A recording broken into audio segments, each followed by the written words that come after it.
What's up, guys? Welcome back to the qualifiers for the StarCraft 2 World Championship Series America region. We already have 24 players in the Premier Division, and we're trying to find 8 more.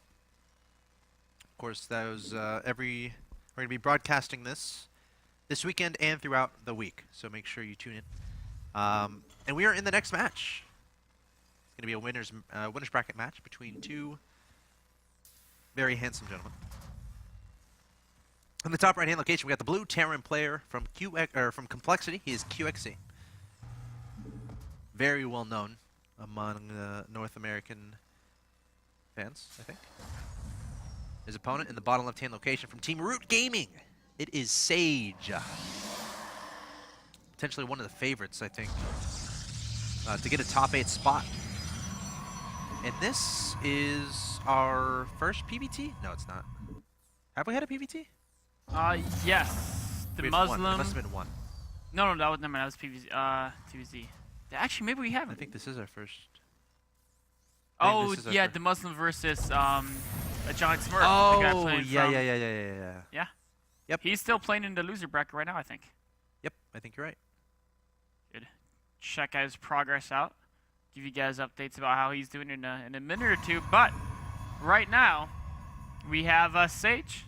Rebuilding, the standard stuff Protoss does. So Sage, for those who don't know, he's on Root, but he lived in Korea for a bit. Is he playing from Korea right now? I'm not sure if he's playing from Korea right now. I think he is. Okay, I think he is. Yeah, he was complaining about how late it was in the lobby chat. Okay. He was like, "Why so late?" And then it's like, "Well, this is a North American tournament." Yeah. And he's like, "But I want to win easy." And it's like, "Well, move to North America." Sage is a funny guy. Yeah. He was on Team NSOcio, correct? Or I'm not sure if I right. want to say yes. He was on. He used to play GSTL. I'm trying to remember which team it was for. I think it was that. It wasn't FXO Korea, was it? No, I think it was Neo-Hostio. I think. I think it is too. Of course, QXC. He's a guy who's been around the foreigner scene for quite a long time. Yes. He's been doing some analysis stuff in tournaments. Yes, he has. So I don't think he's been playing as much lately because he's been traveling a bit to do this analysis stuff. But it seems like he's back and he's ready to try to make a stand for himself. Trying to qualify, but Sage is quite the competitor. So He is. I really like QXC's opening though. I like how he's getting the gases before additional barracks. So many Terrans add in the extra 2 barracks first. And Wings Delivery, that kind of made more sense because you could sometimes use some pressure on the Protoss, or you were scared of a gateway timing or something. But in Heart of the Swarm, firstly you can't pressure the Protoss without Medivacs because of Mothership 4, right? I have a ladder game that I can show you. Yeah, or actually Marine King proved that wrong. You just built so many, but there's no the standard. If everyone's going standardly, the Mothership Core makes early Marine pressure not quite as strong. And then on the other side, the Terran wants to tech up fast because Medivacs are so much stronger. You have access to Window Mines, etc. So it's nice to get the gases first. Going to Reactor Tech Lab, Thorazane type opening, staying on 2 barracks but getting add-ons very fast. Looks like Sage might be going for the fast Colossus double upgrade. He might add on 2 forges and a Robo Bay fairly soon. A lot of Protosses have been doing this lately. Yeah, I like the build too. Of course, he's able to get that Robo as fast as he is because, again, all he really invested on, as far as gas is concerned, is a Sentry and a Militia Core and just continual Sentry production. Probably going to go to about 2 or 3. Yes. Getting an Observer as well. So we might see that here from Sage. The Marines are coming in. This is going to force Photon overcharge.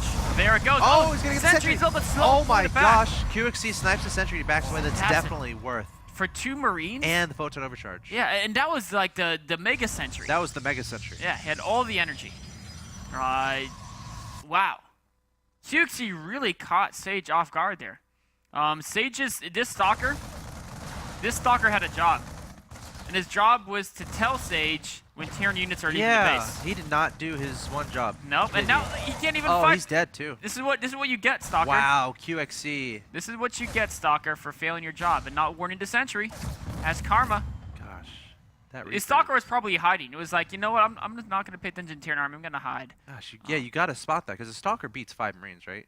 At this point in the game. Eventually, yeah. I mean, if you see them as they're crossing the map, yeah. So, QXC. Or at least you'll know they're coming, so your sentry won't die, right? But you'll have it pulled back. It'll be more ready.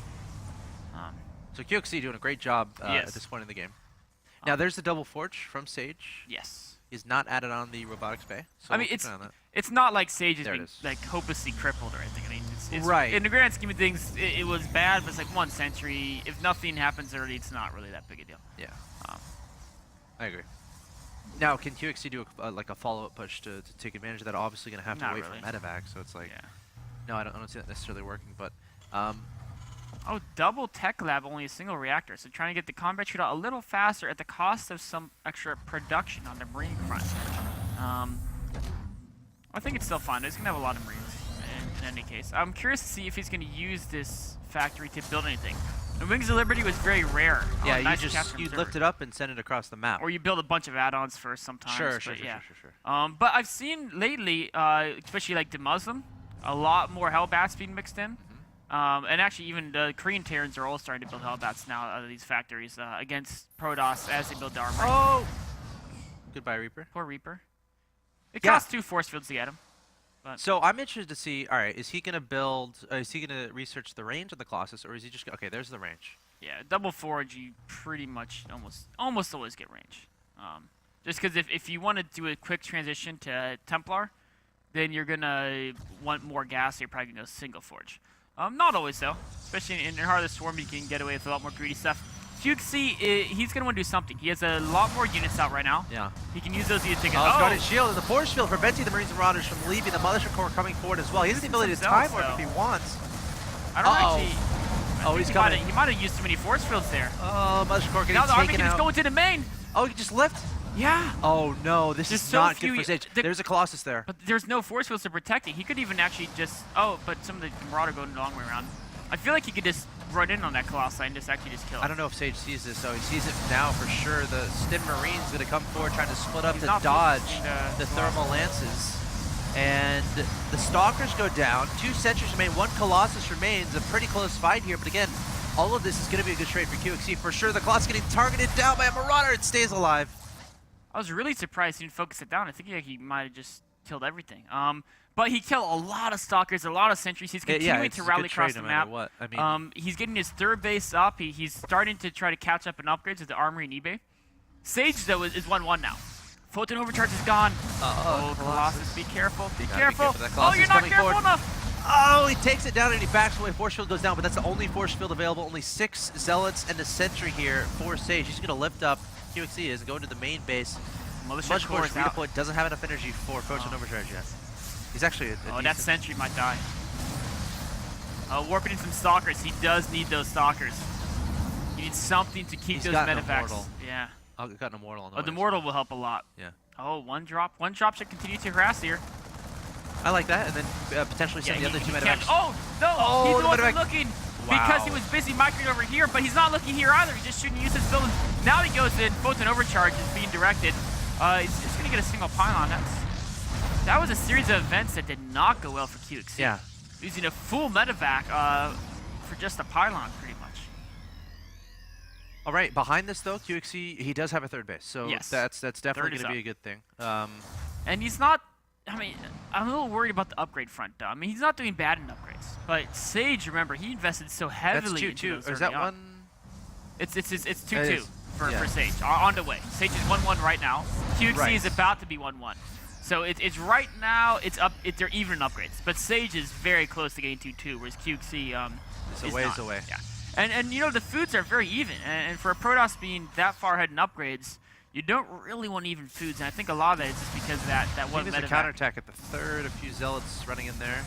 Got a War Prism running into the main base. I think the SCVs are pulled from that mineral line. And back into the main. The Zealots being dropped is exactly what Sage needs to do. SCVs are forced to run at this point. Yes, and even the ones who don't, they stay loyal behind to mine gas. They're going down. QXC's going to kill these 4 Zealots, but they've more than paid for themselves. The War Prism's trying to hide, but I think the Viking will find it and take that out. Meanwhile, QXC's pushing in, picks off a Stalker, but has got to get out of there as Sage's whole army is now in pursuit. Gosh, Sage. Going straight to 3-3. Wow. So not feeling pressured at all to move into high Templars. Another little Zeld is annoying there. The War Prison was taken out by the Viking. All right, other so Vikings landing. Sage isn't going to get... Oh, I've seen a lot more of this lately. Heavy Immortal play from Protoss against Terran. Yes, you know, the logic behind it is because Protoss are so much greedier in the early game with their upgrades. Immortals are a unit that can really benefit a lot from upgrades. So if you get ahead enough of your opponent in upgrades, the Immortals are nice because charge lots do great with upgrades too, but your opponent with good kiting can mitigate that to a factor, but you can't kite against Immortals. You can beat them if you have enough units. Distraction over here to run in a couple Zealots, but Yuda's Zealots think better of it, knowing there wasn't quite enough of a distraction. Oh, here comes an attack from Sage. Deploy the Guardian Shield. That's so much bio. Yeah, and that's a tiny choke to try to force his way through, but it's really just a distraction. Zealots coming in here. The QXC's on top of it, defends that very well. Sage tries to go up again, picks off a unit. Trying to find that observer is QXC. He gets it. He gets it. And oh, no, there's no force fields. Sage might lose a couple units here. One sentry goes down Immortal. Okay, I think he's just going to spread out at the top there. QXC does not want to... Yeah. You don't want to go up that ramp. It's the DMZ right there is that little ramp. You do not want to cross that as either player when the opponent is on the other side. Another Zealot warp, and Sage is so relentless. He keeps sending those Zealots in over and over again. QXC really needs to be able to identify that pylon. Look at this from Sage. A second robotics is being built. Double Colossi production? That is, you know, if QXC figures this out and goes double starport, I think he's going to have a significant compositional advantage. But if he doesn't, which doesn't look like he is, and he goes into ghost production, if his Viking count, right now he has very few Vikings. Yeah. Because he's seen Immortals. Scan. Yeah. He still sees no Colossus. Oh no. This is a really cool. Oh, he sees one coming in. Oh. The scan definitely at least sees the one Colossus. So hopefully he'll resume some Viking production. 4 ghosts being built right now. Snags that no proxy pylon, but another one is being built. Sage is so on top of these. 3-3 is about to finish. It is. Yeah, he's going to be 3-3 versus 2-1 for at least a few seconds until QXC finishes up that armor upgrade. Stalkers, be careful. Yeah, blink. This should be, yep, it should be fine. Yep, they get the 1 Hellbat, take some damage in return. All right, QXC's attacking Still the no rock. Vikings production. I mean, he has a 3 out. 2 Colossi right at the top here. Yeah, there's about to be 3 Colossi in the field, and QXC still needs a single starport. A lot more command centers being added into loading up a drop. He's going to try to distract. Are the Hellbats in there, or third? just bio? It was just bio, I think. Okay. Where did that drop go? Did I just lose it? Ninja. Yeah, we'll keep that. Oh, it went back. There you go. He was just faking me. All right. Oh, QXC are 2 separated. Vikings. Oh, Vikings. Every single Viking is so important. Oh no, these units. What are they doing? They're brave. They're noble. They're dead. Dead indeed. Now, does he know about the Colossus? So he's going to turn around and try to engage, but this is exactly what Sage wants. I think he has those 3 Colossus. Oh, back up, QXC. Whew. If he went on that ramp and cut up by force. Okay, now we're seeing 2 Vikings in production. He's figured out. Oh, another little Zealot run by here, but Hellbats are more than enough to deal with that. Oh, Medevac is getting taken out. At a photon overcharge, but the Medevac barely escapes with its life. Both players trading blow for blow very well. Now going forward, Sage will have the compositional advantage. He's gonna have like 5 Colossi versus very few Vikings. Oh, there's a blink forward. Oh, picking off a couple Hellbats. QXC on the retreat. QXC has some ghosts, good EMPs if he can mitigate, if he can get rid of all the sentry energy, you can actually sometimes beat Colossi with bio. His Guardian Shield? He's got to be so careful though. He's got to get another starport. He does have a lot of command centers at his disposal. I think he's up to 5 command centers right now. He's got a macro command center over here, not orbital yet, and this one should be turned into a planetary. So I think the Viking count is getting up there. There's a time warp on the mothership core. It's going to get taken out pretty fast. The Stalker's blinking forward again, trying to deal with that high tank, the high. Extend by QXC's. Medevac's running very low in energy from these constant skirmishes where he's been using stim. He really needs another starport. Really needs another starport. The Colossi count is up to 5 now. It's about to be 6. Oh no. For 6 Colossi, that is not where he wants to be. Oh, he's going to stim and go for it. QXC choosing to engage. EMP's going down onto the Colossus. A lot of Stalkers in this competition. Not as many Zealots, which means the Marauder should be doing a lot of damage, but Sage getting so much damage done with these Colossi. Only 3 Vikings here that I can see in the Immortals powering through in the front. Keep in mind, I think he has a 1 upgrade advantage. 3-2 to 3-2. 2-2. Or no, you're right, 3-2. I think Sorry. It should be 3-2, yeah, you're right, 3-2. So Sage ahead in supply, 145 to 114. The mass Colossi count just tore through the bow, but the Colossi ain't caught off guard. Oh, one goes down. That's exactly the what second QXC one goes needs. down. and he might be able to defend his 4th. Now, with the only 1 Colossi, the Planetary may be able to be defended. Where's the Bio? It's got a flank. Oh, the Mortals tore that apart so fast. The SCVs are going to have to run, but the Archon's getting some money shots off. Still DTs in this composition.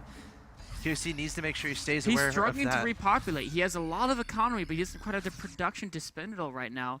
But, you know, he's still got the 4th base over on the right side. He's down by 30 food. But remember, there's still no Storm tech available. So if QXC can max out and equalize upgrades, he may be able to prevail. If he can get enough Vikings. He's about to equalize with that +3 armor. Of course, the Viking upgrades are going to be kind of important as well against the +3 armor Colossus. Oh, and this he might not be able to, Sage might not wait for the supplies to even up. This Planetary is I think it stays numbered. QXC's, he's got such a small amount of units. Vikings being torn apart there. The Medivacs are out of energy, the few that are still alive. Stalker's blinking in there. QXC trying to split his units, but just those Immortals are doing so much damage. I'm wondering the kills on those, honestly. There's the GG from QXC, and Sage taking victory in a game where QXC was in Sage's main base, taking out every single unit. Like, again, there was only 1 Colossus and like 2 Stalkers, or 2 Sentries at one point. It really came down to a fake tech switch, right? Sage stopped making Colossus. He built some Immortals. And QXC assumed, okay, he's saving gas. He's going to High Templar. So QXC, he had like 6-7 ghosts in that battle. But what he did not have is Vikings. And Sage is like, made him think he was switching to Templar, but they really went double Robo Colossi. He got 6 of those out in just about 2 minutes time to produce all those. And QXC just didn't have an answer. Yeah. If he had more Vikings, I think he would have taken that game. But really cool move there from Sage, showing how you can come back in PvT. Guys, stay tuned. You're watching the WCS America Premier Division Qualifier. We're trying to find 8 players to join the groupings. Stay tuned. QXC versus Sage is happening right now. Sage is currently up 1-0. He's 1 win away from advancing to the next round of the bracket. See you in a bit.